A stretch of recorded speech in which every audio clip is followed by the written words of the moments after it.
Okay, so let's call this meeting to order. This is the October 20th meeting of the IT Advisory Committee. And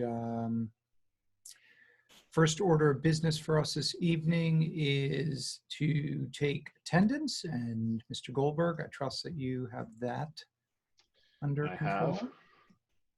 All 5 of us are listed. All 5 of us are listed. And if anyone joins late, I'll catch them. Oh, wait, hold on. I got 3 more guys here. Okay, sorry.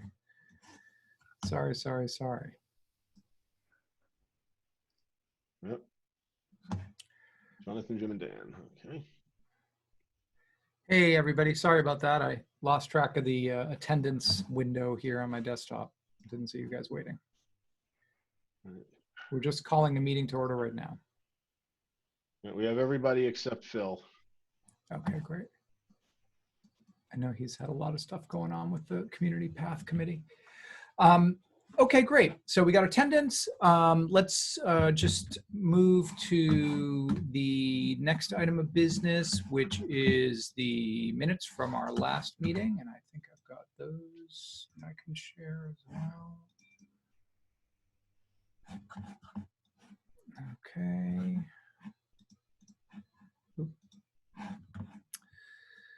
If everybody had a chance to review them, I reviewed them and didn't see any corrections.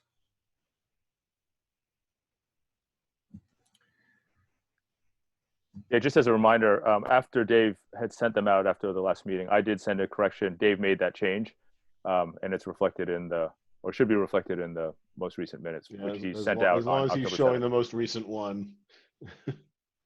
I am showing them. Yes, yeah, the corrections in there. Okay. Yep. Okay.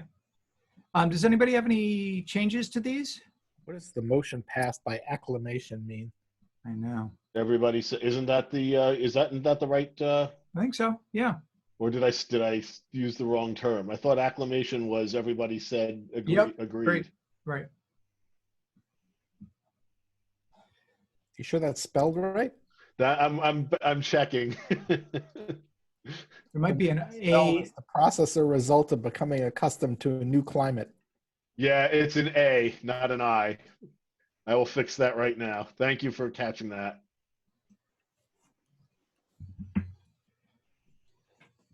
There we go. I knew it didn't look right. Yeah, I got it fixed on my copy now.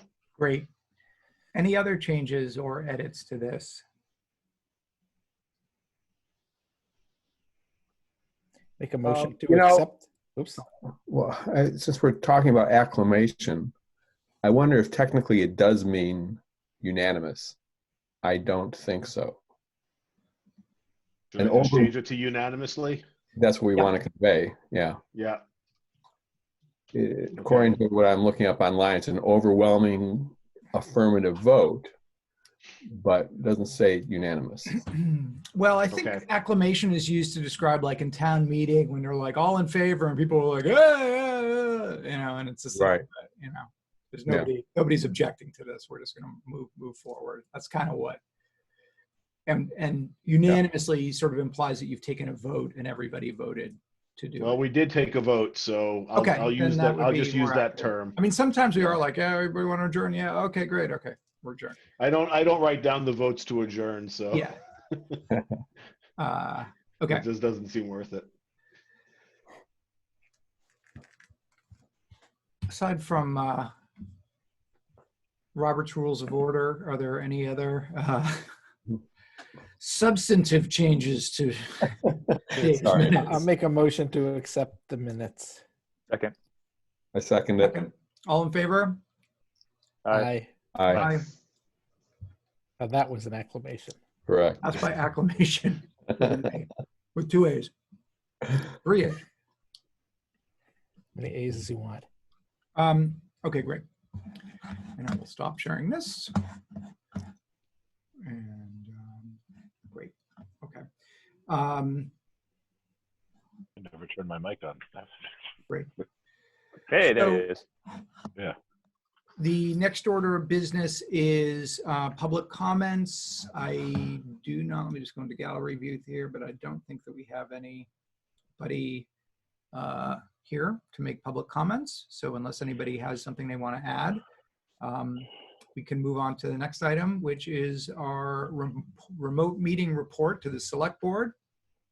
And we had a couple follow-up items on that. And Glenn, you were going to be speaking to Senator Brownsberger and also hoping to get some more responses to your survey. So yeah, so let me give you an update on that.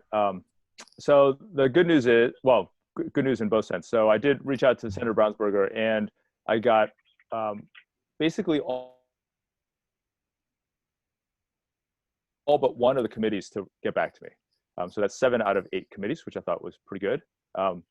And I shared a document with you that had all the responses. I'm happy to put it up in a minute, and then we can sort of review them. So there's no report right now. It's just really the raw material. Now, we did write a report that we had put together before COVID, if you remember, and we were going to present that. So my suggestion is that we, or maybe a small group of us, review that document now in light of whatever 7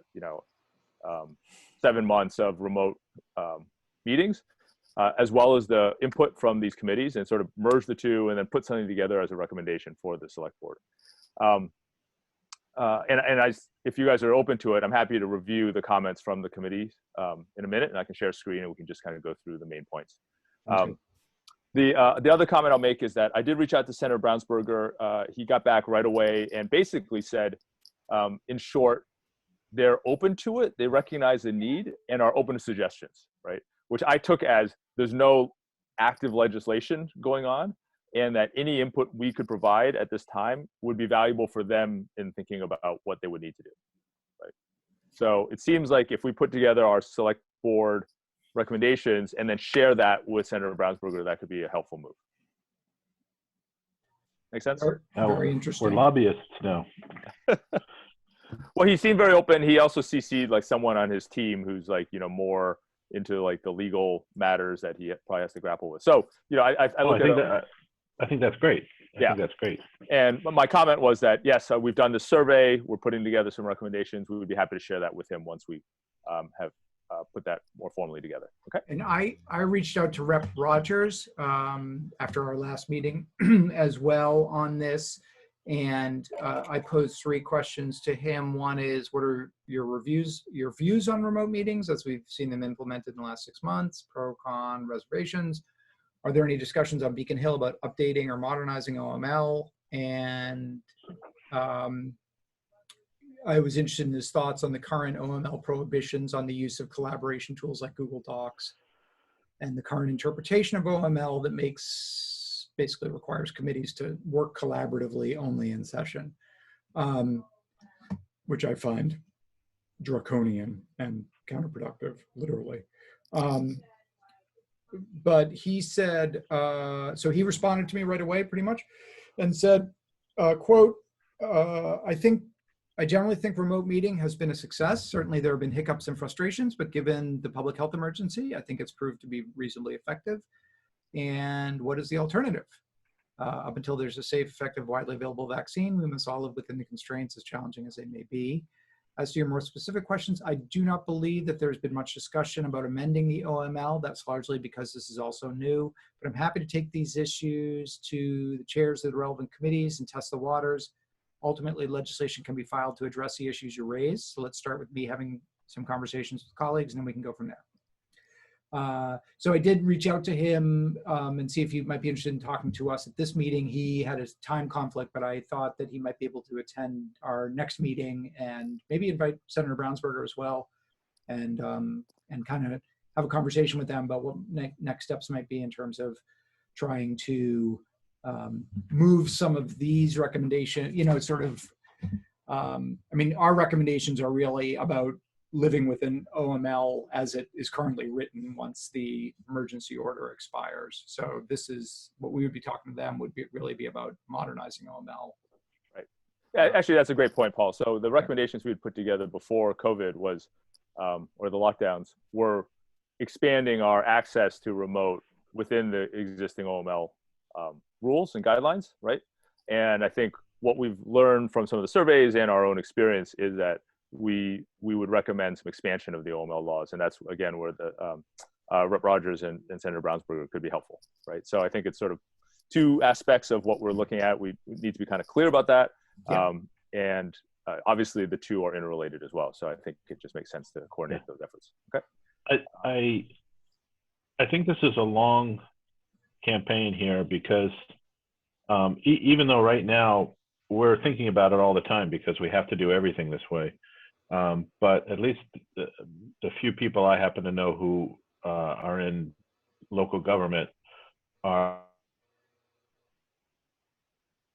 basically slammed. They're completely buried in work trying to deal with all the stuff that's come up. Yeah. So to go, when some of this is behind us, they'll have a lot more time to think about open meeting law, but it's probably not even on their Oh yeah, awareness right now. Yeah, I mean, I think you're right. I mean, they've definitely got bigger fish to fry because so much stuff just got put on the back burner because of COVID and dealing with that crisis, that this is not top of mind for them. On the other hand, I think it's a type of thing where there could be a real whiplash effect when that executive order expires, and it could go from being something that's very back burner to all of a sudden town saying like, whoa, whoa, whoa, whoa, whoa, what do you mean? Like we can't do what we've been doing for the last 7 months anymore. Like, let's go. Let's get this updated. I'd like to think people on Beacon Hill were building a strong case, I think. Yeah. But clearly COVID, the model of remote meetings that we were able to adopt under the executive order was obviously far beyond anything that this committee was proposing or any other committee. I mean, it was basically full remote quorums, meetings, everything. So it's been a real experiment, and I think that's going to move the needle in terms of what people are comfortable accepting when we come out of this. But I'd like to think, and I think Senator Brownsberger and Rep. Rogers are very effective at getting legislation introduced and moved. So I think it would be great to work with them. Okay. What I'm hearing, sorry to interrupt. This may be a watershed moment in how things are done. I'm hearing from many companies, including my own, saying that like even when COVID goes away, or we get rid of it somehow, we're never going back the way it was. We're going to be doing a lot more remote stuff. Why are we paying for all this office space when we don't need it? So there's going to be a lot of evidence that why are we sacrificing like 2 hours of productivity per worker per day, asking them to drive into the office, right? Yeah. So I think there's going to be a lot of supporting evidence that we can make this work, and we should figure out how to do it. And if I can be overly optimistic, I would take the sort of the contrary view that even in these times when the legislators are so swamped with other things that have suddenly appeared on their plate, to me, there's so much logic in what we're proposing, and that everyone would understand it and say, "Oh, this is a quick, easy win. Let's just do it." And put one up on the chalkboard. So, it could actually surprise us. Again, that's a good point. They may be so tired of doing triage, they actually want to pass some legislation. Is there any way it would benefit them directly? Would it allow them to do certain committee meetings virtually? I'm sure. Well, they can do that now. Don't they already violate the open meeting law because it doesn't apply to them? Okay. I was hoping to motivate their self-interest, but apparently they're way ahead of me. Sorry for my cynicism, but I was not aware of that. Is the state government not subject to open meeting law? Nope. Oh, that's ironic. Okay. As hey, I Charlie, say. you're on mute. But you can keep talking that way if you like. I don't see Charlie. All I see is your screen, Glenn. Yeah, he's speaking.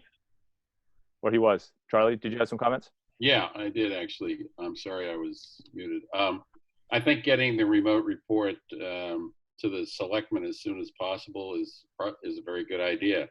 My question is about how best to communicate that report to the senator and the rep Should it not be from the selectmen to them? We're essentially an advisory body to the selectmen. And I'm sort of questioning how much we can do without basically getting their okay.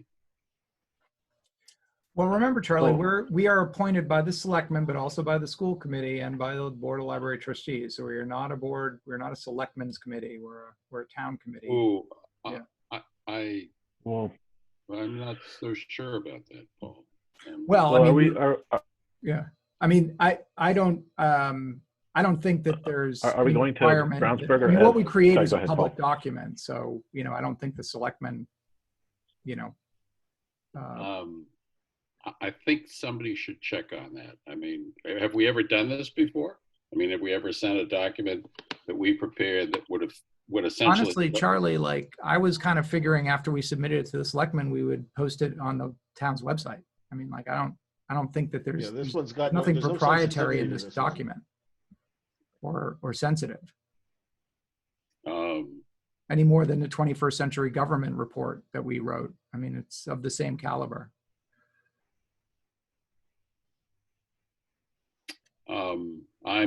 I guess there's still a question in my mind as to the protocol on how to do this. Let's put it that way, okay? Putting it up on the website is one thing. Directly sending it to Brownsburger and Rogers indicating that this is the point of view of the committee representing the town on this issue. That's another thing, Paul, it really is. Well, I agree with Charlie on this, but I think there's some daylight here where, as private citizens of the Commonwealth, we're not representing Belmont necessarily when we talk to Brownsburger. We can say, hey, we wrote this document and we think it's pretty neat. What do you think about it? We're not, it's not like the town of Belmont is pushing this. It's more like Paul Roberts is pushing this. I mean, we've done, Charlie, I'll just remind you, we've done a number of reports, the 5G report, the 21st century government report, that were advisory reports to the Board of Selectmen that we submitted to the board, obviously gave them the first look at it. And after we submitted it to them and discussed it in open meeting, we published a copy of it to the town website for the public to review as well, because we ultimately do work for the public. So obviously there are things that we're working on, including what we'll talk about later this evening, that are sensitive and where the circle of trust is closed, and not for public review.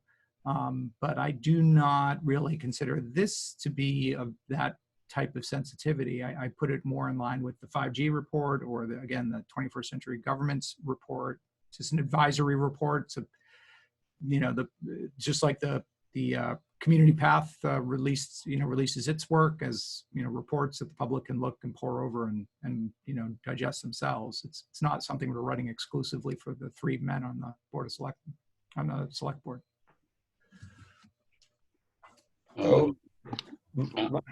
My view on this is that, and maybe we're trying to thread a needle here, we are a committee that's established by the selectmen for them, but yet as the members are chosen by the various constituencies, the school department, the library, etc. So there's a little bit of difference there. I think that we could do whatever we want as a group and present it to Brownsburger or Rogers. But I think if we do that without getting the selectmen's buy-in, we should just say, we should do it as an information piece. This is what we put forth to the selectmen. We are not representing the town in putting this forth to you, Will Brownsburger, and David Rogers. Yeah, I mean, the selectmen or the select board are going to get the first look at this document and have the opportunity to review it and discuss it with us. And then, as we've done with our previous reports, I think after that, and again, after we've talked about it with them in open meeting, we would do a courtesy to the town by posting it on the ITAC page in the town's website, unless in the feeling of the select board or whatever, there's some compelling reason not to do that. I can't think that there would be. And well, that's really all I'm suggesting, Paul. That's really all I'm suggesting. Is oh yeah. No, that goes without saying. Yeah, of course. Yeah, no, I wasn't saying give it to the Will and Dave before the selectmen have had a chance to look at Okay, it. I don't know. fine. Well, I feel much more comfortable with Oh, with yeah, what yeah. you said. So I'm sorry if there was a misunderstanding. No, there's no need to apologize. Just Yep. clarify that. That's all. Yep. Yeah, no, selectmen absolutely get the first look. You know, we'll discuss it with them, get their thoughts. You know, make our case on at least moving forward with the, you know, what we can do within the law as written, which would be to, you know, open up the possibility for committees to do remote meetings, you know, after the executive order has expired. And then that's really it from Belmont's perspective, address some of the concerns and issues that some of the committees have raised, that the selectmen might raise, the select board might raise. And then the larger question, which is the sort of Will and Dave question, is where should the Commonwealth go from here? And on that, I think we merely have, you know, we've done some work on this and have been, you know, using remote meeting for a while, you know, and streaming our meetings even before, you know, COVID came along. So I think we just have some perspectives to offer on that and some of the challenges. So, yeah. Okay. Okay. Should I proceed? You may proceed. Sorry. No problem. As you remember, last time I outlined what the questions were that we were asking these different committee members.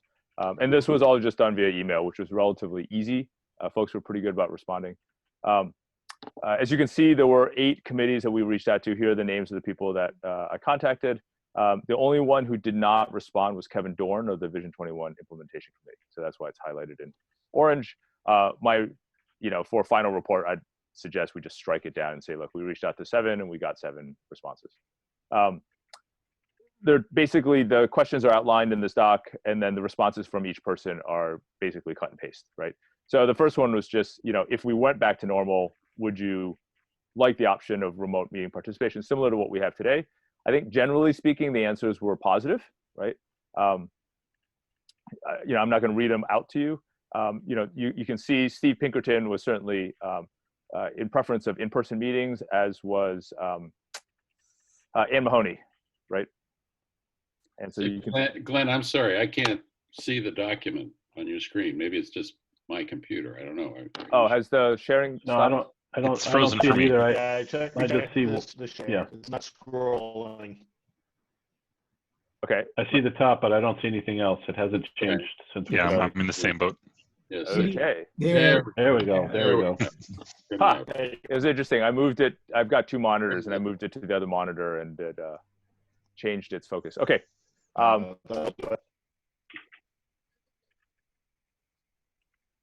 So again, here are the committee members. First question was just, if it goes back to normal, what would folks want to do? Generally, folks were good. I'd say the ones who had slightly longer opinions, right, was Anne Marie Mahoney and Steve Pinkerton, both well-respected, you know, very involved members of the town. Anne Marie Mahoney, I think, is a former select board member as well. So, She is. right. So you can see that she is finding it helpful, but, you know, prefers being in person. Steve Pinkerton prefers being in person as well, but sees, you know, merits to having the remote option, especially in, you know, acclimate weather, for example. Okay. Yep. In terms of, you know, are they familiar with, you know, the provisions of remote participation under existing open meeting law? I'd say the results were sort of 50-50, right? You know, Elizabeth Dione was not familiar with it. Russ said he is familiar with it. Bill Lovelo is also familiar with it, but not all the details. He's the chair of the building committee for the high school. Yep. Anne Marie Mahoney is very familiar with it. And then Steve and Lori Slatt were not. Ann Presswich, I think, her comments were sort of not very specific about this particular question. She didn't like the owl. I see that. Yeah, Anne Marie Mahoney was not excited about the owl. Apparently And- blames and you for the owl, Paul. Yeah, Owl seems so 2019 now. I mean, you know, I'm really surprised. that was that back when we it- could all sit around a table together. Well, the I'm really owl actually surprised that fulfills a people find different it need. hard. The thing about the owl, I will say, is that it's expensive, right? Not for what it does, but yes, I mean, I don't think it's prohibitive at the town level, but for an individual, it is, of course, yeah, or even for a small company. But you know, I think it would be, you know, if a town could buy three for a couple $1,000s or something, that would probably serve their needs. What I liked about, let me just go back to the owl. What I did like about the owl is, Okay, no more pitching the owl right now. We're just talking about this report. All no, right? I like the way No it owl, the no. sense of the room. It's just so Let it, All right. let it We fly know away, you got some Paul. kickbacks in there somewhere. Let it fly away.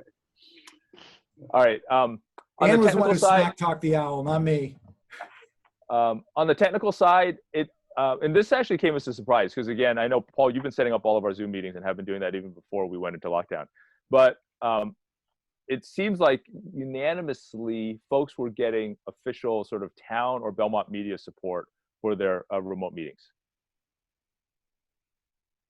Okay, so that was something. BMC for the committees that don't have staff like school and select board, have mostly been handling it. So we're an outlier and we do our own IT, but you would expect that from the IT advisory committee. And then in terms of, you know, where they okay, so that's all the same. All right, you can see some of them use the Zoom webinar, like the planning board was using the webinar.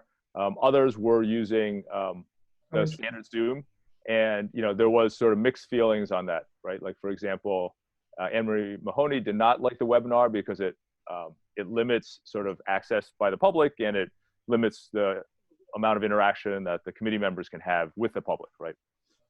But others, you know, with Steve Pinkerton, you can imagine those planning board meetings can be pretty tricky sometimes. And so having some level of control probably was helpful. There's a limit to how many people you can see on the screen at the same time.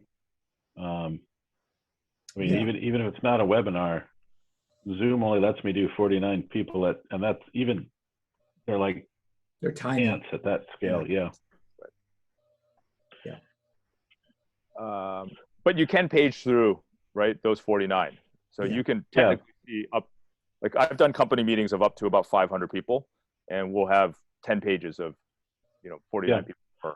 No, we've done that too, but the idea that you can interactively kind of gauge what people are thinking about or, you know, how they're reacting by quickly paging through and seeing who's frowning and who's smiling. I don't know if I could do that. Maybe somebody else could. That's why you need the meeting owl. Sounds like a job for AI guys. Yeah. In terms of recordings, I think it was a mixed bag. So, you know, some folks obviously had no idea if some of these meetings were recorded. You know, some of them were, you know, like CPPC was not generally recorded, but others like the building committee meeting, warrant committee meetings are indeed recorded and stored, right? School committee meeting, obviously, that's a pretty big one. Warrant committee. So, you know, I think one of the things that we could recommend if folks are amenable to it is that, you know, given the technology and given the sort of ease of recording, that there's no reason not to have a committee recorded. No. And so it could be at the discretion of the chair, but it seems like it would be a fairly easy lift. And it seems like, you know, the Belmont Media Center is already well equipped to make sure that all of those recordings become publicly available. They certainly do with ours, right? And then adoption, I think generally folks have said, yes, it's been easy. There's been a few challenges at the beginning, but by and large, most of the kinks have been worked out. Right. There is one comment here, you know, on the capital budget committee, that's the CBC, that has been a little bit difficult for one committee member who is not sort of technically capable, but overall, you know, I think folks are, she's dialing in, it sounds like, yeah. Yep. Okay. You know, what works well, you know, there's a bunch of comments that we could sort of cut and paste from.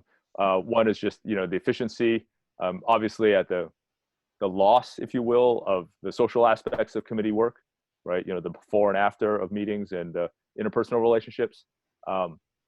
There's the advantages that I think folks have noted about increasing public participation. Yeah. And accessibility. There are some who say, the in-person is still more advantageous. One comment that she makes is for certain types of conversations and activities, it's just helpful to have, the blueprints or these budget spreads on a single table and have people huddle around it. So, Yeah. I think depending on the form factor of the information you need to share, there's certainly advantages to being in person. I don't think folks would dispute that, but it's, what's the trade-off? Obviously right now we don't have that as an option. In the future, when you do have an option, I would argue it should really be up to the chairperson of the committee to make, at their discretion about how they would want to manage that level. And then, here again, as we know, what's helpful about the remote is like when we have, if we're back in normal, we know that some of us are quite busy with other things in our lives and work and travel. And so this would allow them to participate even if they physically weren't in town. Yeah. Right. And, I think that for the town, which relies so much on these committees to do important work, a meeting not happening and needing to be kicked back a week or 2 weeks because somebody who's out of town or something, the difference between that meeting being able to happen and not happen in terms of productivity and moving items along is actually quite big. There's a big, huge benefit to the community for that. And things will just get done.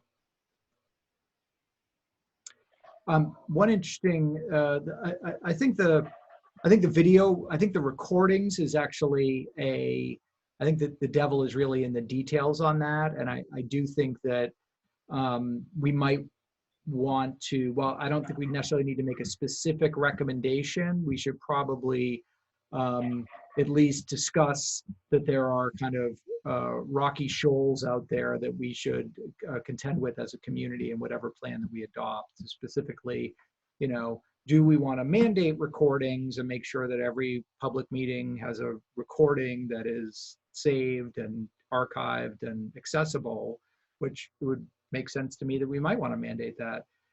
But though then you need to, arrange for each committee to be able to do that. Or not. And for the meetings that the Belmont Media Center is recording, that's great. But of course, those recordings are Belmont Media Centers, not the town of Belmont. So to the extent that they are public records, is there some need to have an official handoff between BMC and the town clerk or whomever has that responsibility to obtain copies of those and store them with the other meeting recordings, right? And I'm not sure that, I don't know whether there's any handoff yet. Yeah, I'm curious, Jonathan, if you're familiar with what that relationship is between Belmont Media Center and the town in terms of a stewardship of recordings. Yeah, you raise an interesting question that I don't think, at least in my time there, and I was the one who drafted the first and negotiated the first contract between the Media Center and the town. Media Center was at that time was more of a service organization, providing services and not necessarily generating content that would be stored. And so I frankly, I think unless there's been a revision to the contract, and there must have been at least perfunctory amendments or continuations of the contract, that's ever been addressed. You have to check with Jeff or someone on the board to know. Yeah. So I think that's, if anything, that's just a suggested next step, right? Like we need, as part of this recommendation, the select board needs to think about and make a policy decision, right, around recordings. And in making that policy decision, there should be some research done around what the current relationship of, that Belmont Media recording stewardship is with the town. Offhand, I can't see it being a contentious issue. I'm not sure why the Media Center would want to have sort of exclusive rights to those recordings. So I think it would be, but it should be memorialized. because as you point out, right now, I presume they do own those. Yeah. Right. Well, what would the, well, this is an interesting question because what choice do we have? It's not like the town is set up to start streaming media. What choice does who have? Well, I mean, so the question of who has stewardship of these recordings, if it's not the Belmont Media Center, how would these things be accessible? The town website is not set up in such a way that it can host these. Oh, not currently. Correct. But that's, Well, it would be a big change. yeah. It seems like it's much more natural for them to do it, but yeah, it might not be in their charter. So good. Yeah. This I may think be, about it this may be less a gap. I think, first of all, there is a new committee being stood up to revamp the town's website, so there might be some changes happening there. I think it more from the public record standpoint than from the who's going to host the videos. Like, of course, BMC is in a superior position to host the videos, particularly the ones it creates right now. I think it more along the lines of like, well, if have these videos of these public meetings, then the town should have a copy of those for its own archiving purposes. And, you know, the question of how we make them available, you know, that'll almost, the answer to that will probably change over the years, but. Yeah. Yeah. But So right now we don't have an answer. Right now, with the current version of the website, we absolutely don't have an answer, no. But not to say that couldn't change, but. And to that extent, I mean, the Media Center's website, in some respects, is an afterthought. Yeah. The Media Center was set up by virtue of law, right? Yeah. So. Yeah. I mean, Well, the other thing is just you know, if the town is going to say, we think that, you know, if you're doing an online meeting, that should be, you know, our recording of that should be made and archived, then there's some process there for the meeting, for the committee officers to follow and know the protocol for, and not only to record it, but to then make it available to, you know, the powers that be, which you could do easily enough just with a cloud-based recording to a site that the town, right? You know, How do you do it today, Paul? Like I do it locally, and then I upload it to YouTube, to the ITAC YouTube page. Right, but we're listed on the Belmont Media site. So do you signify or let them know that we have the YouTube link up, or do they just go find it and then link to it? I think they just go find it and link to it. Okay. Yeah. Interesting. Okay. Do as I say, not as I do, Glenn. Well, this seems like we're just feeling around right now, right? The recommendation is going to be that the town should come up with, like you said, Paul, the proper protocols, and right, and then it's the town's responsibility to do something to support them. That's right. Whether that's subcontracting to the media center or giving it to Dave or something else. Right. Yeah, no, I think you've identified a gap. You know, we're creating these new artifacts, and we don't. They're just going to pile up somewhere and gather dust unless we figure out a way to make them part of the public record. Right. And they're incredibly useful documents for the public to be able to see as well. Like, oh, I missed the meeting. Like, where's the recording? You know, and if it's one of the meetings BMC did, that's easy to solve. But if in a hypothetical future where you've got every committee doing this and no standard process, then that could get really hairy. And I know, like, if you were to talk to Ellen O'Brien Cushman about this would be one of the things that she would be very worried about, which is, okay, these are public records, and what's the custody of them? Because we need to make sure that, you know, we're taking care of these public records as they're created. So. Yep. Okay. So looks great. Yeah. So obviously, good discussion. My suggestion on next steps is, you know, I'm happy to sort of synthesize this and then try to fold it into what we had from before. And it's been a while since I've looked at it, so I'd have to refresh my memory on it. But we did have this document from 7+ months ago. Make it clear that there's sort of two sets of recommendations here, or two sets of viewpoints, right? and then make it available to this committee before our next meeting, so that at the meeting we could have a conversation around it. If we, want to edit it, comment, whatever, we do it in open committee as we're supposed to, but with the goal of getting it to a stage where it's in good enough draft or final format that we could try to schedule a meeting with the select board to present, hopefully before end of year. Glenn, I have a question about, in preparing this, if you wish, synthesized report, are you planning to include the comments that you got from the chairman of these committees on a verbatim basis or not? I would be selective about it.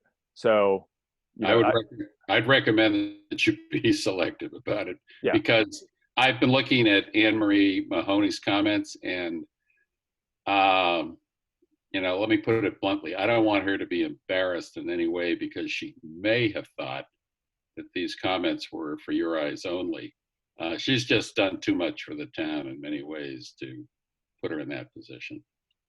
And I think she has been very candid, and she may not want all of that candor to go beyond our committee. That's my point. I agree with Charlie, and I would I think we can excerpt some of this, maybe take some of the names off it. Just say, one committee member said, yeah, I'm sick of remote everything,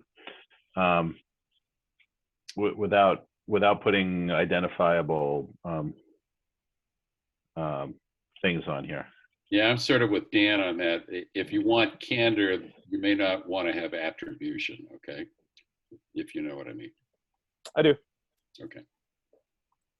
Well, anybody who's directly quoted in an attributable way, we might give them a review of this because they probably weren't aware that they were answering something that would become a public. Yeah, that'd probably be the better approach, would be to just reach out to them and say, hey, is it okay if I use this quote in our report? I mean, some of these, I see what you're saying, Charlie, and I don't disagree with you. Some of these comments are quite anodyne. I can't imagine anyone would take, would object to them being attributed to them.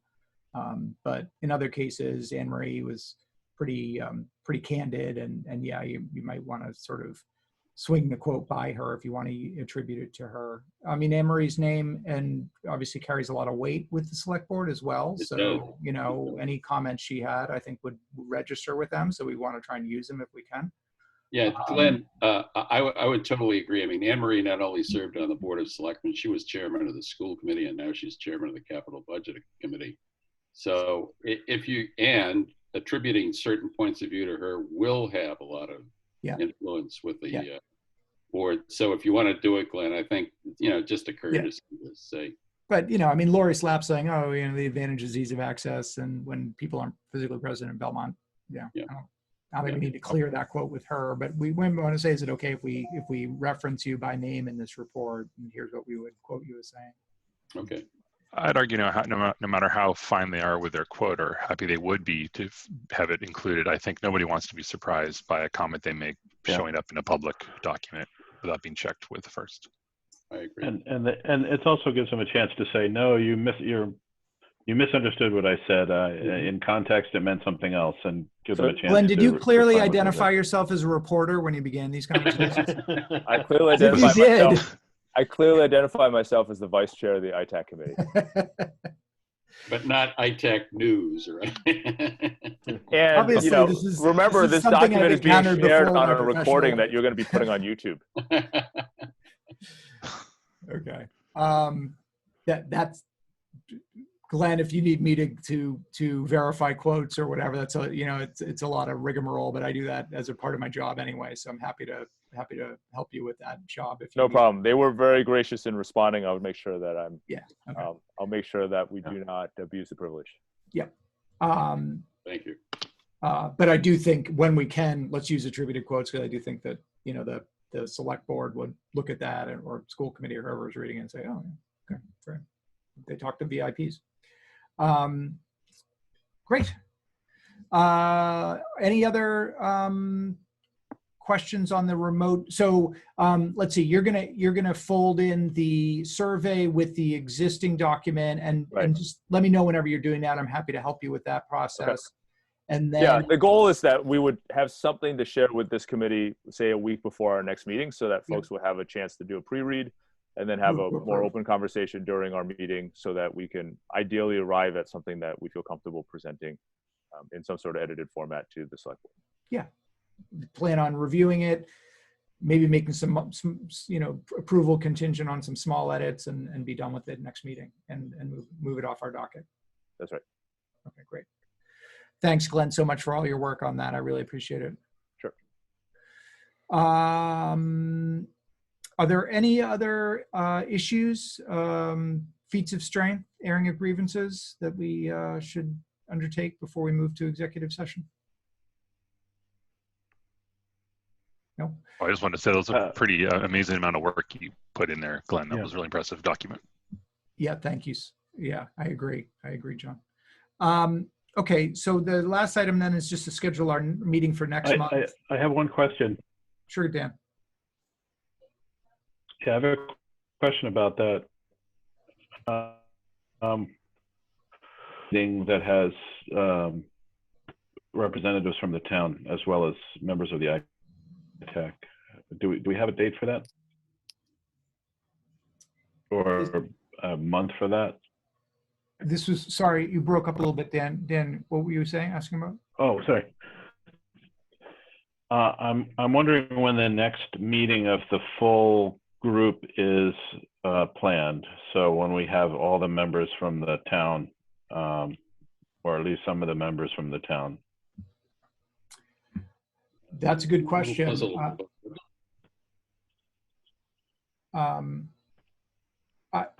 I don't think we had set a date for that, but we can certainly, I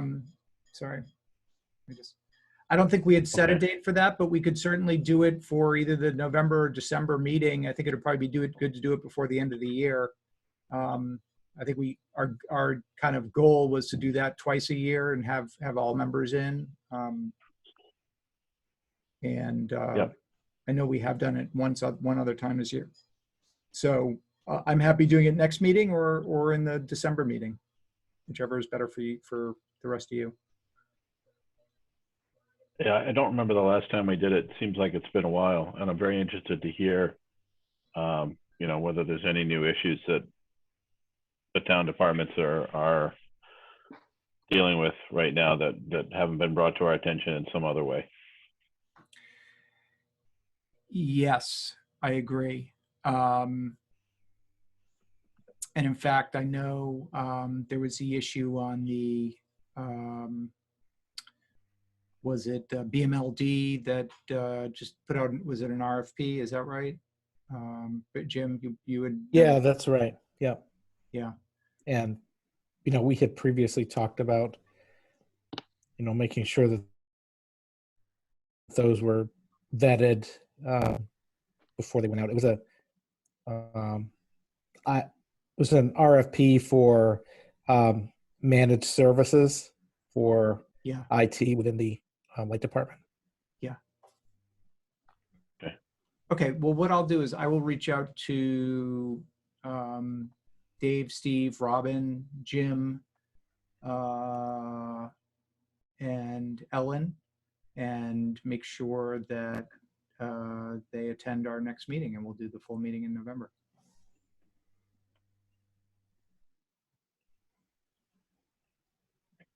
Does that work for people? Great. Yeah, I think so. Yeah, I mean, worst case, you may have to do a doodle if we pick a date that's really bad for them that we just aren't aware of. Yeah, I'll do it. I have a doodle account, so I will. I'll send out a doodle, and that'll probably be the easiest way to do it. Let's pick a date now, and then if we need to move it, we can move it.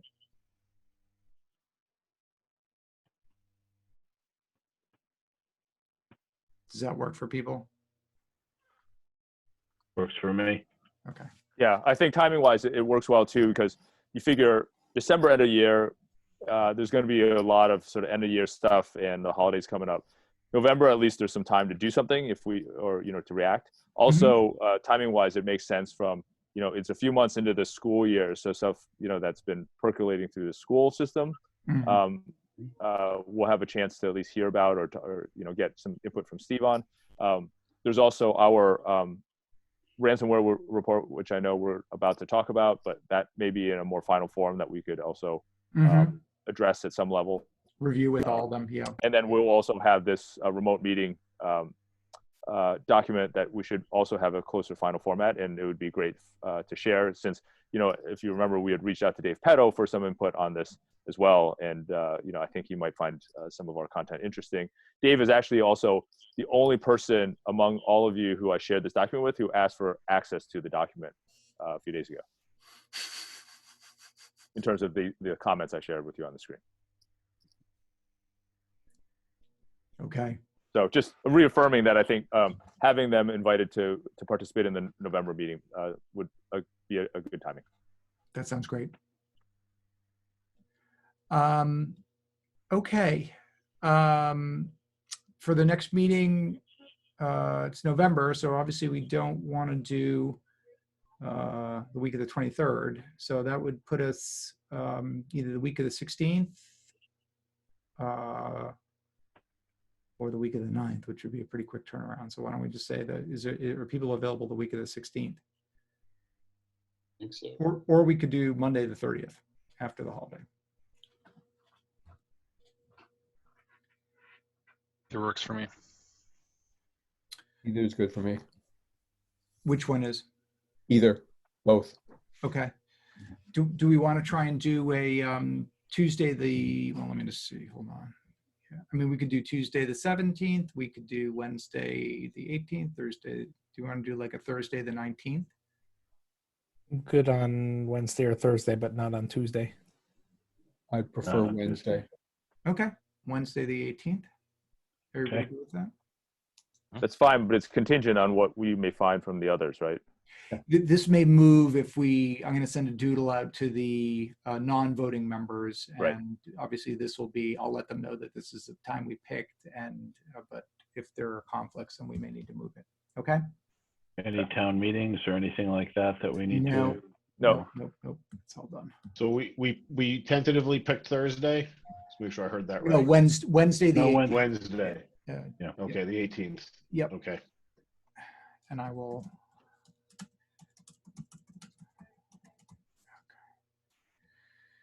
Okay, and I'll send that doodle out, and then when we get it confirmed with everybody, I'll send the invite out to you all. Okay.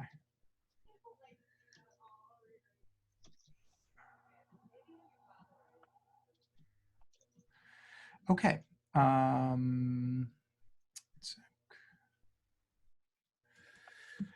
Are there any other issues? If not, somebody want to move to adjourn? And, well, does somebody want to move to enter executive session? Or do we want to adjourn? I think we want to, I always get this wrong. I think we want to enter executive session and then come back and adjourn the meeting. Yes. Right. Yeah, that's the typical. Yep. So somebody want to move? So moved. Second? Second. And all in favor, just show of hands. Yeah. Okay. So we're going to enter executive session. I don't turn off the recording. Yeah, turn off the recording. Thank you for the reminder.